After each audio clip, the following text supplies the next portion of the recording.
In the 1960s, Alan Burkhart opened a riverfront restaurant in Beaumont, Texas. And for the next 50 plus years, his customers would eat burgers, drink beers, and on super hot days, they would jump off the pier into the river to cool down. But one day in June of 2015, while Alan was in his restaurant looking out the back window, he saw something strange in the river. Alan immediately yelled out to everyone to not go swimming, obviously, based on what they were seeing. And then he went back inside and made a sign that said no swimming, and he posted it on the pier. A few weeks later, on July 2nd, a 28-year-old local man named Tommy Woodward and his girlfriend, Victoria LeBlanc, arrived at Alan's restaurant for a fun night out. After several hours of drinking and playing pool, Tommy and his girlfriend made their way over to the bar and had a seat, at which point Tommy began telling his girlfriend that he planned on going swimming in the river that night. The bartender overheard him and said, "Tommy, you can't go swimming in the river anymore." But Tommy was a bit of a rule breaker and said he didn't care, he was gonna go anyways. Tommy stood up, he grabbed his girlfriend's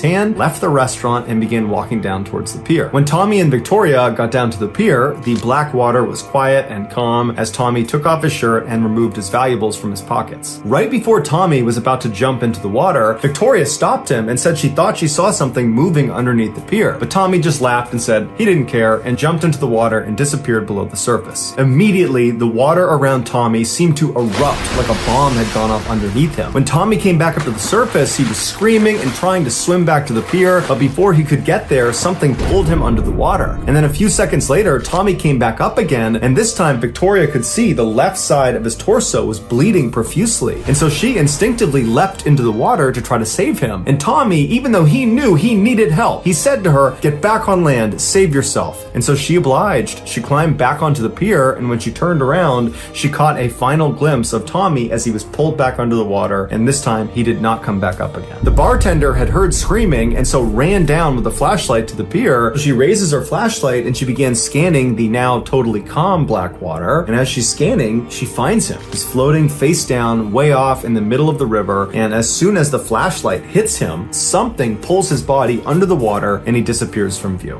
It was no secret that the river that ran next to Alan's restaurant was home to alligators. But these alligators were small and they didn't bother anybody. And so the locals really didn't have any issue swimming with them. But on that day in June of 2015, when Alan and the other guests saw this thing out in the river, what they were seeing was a monster alligator, the likes of which they had never seen before in this river. It was at least 11 feet long and over 400 pounds, and that summer it decided to make the underside of Alan's pier its home. And so that night when Tommy leapt into the water, it was this monster alligator's feeding time, and so Tommy became its dinner. Tommy became the first alligator-related fatality in Texas in nearly 200 years.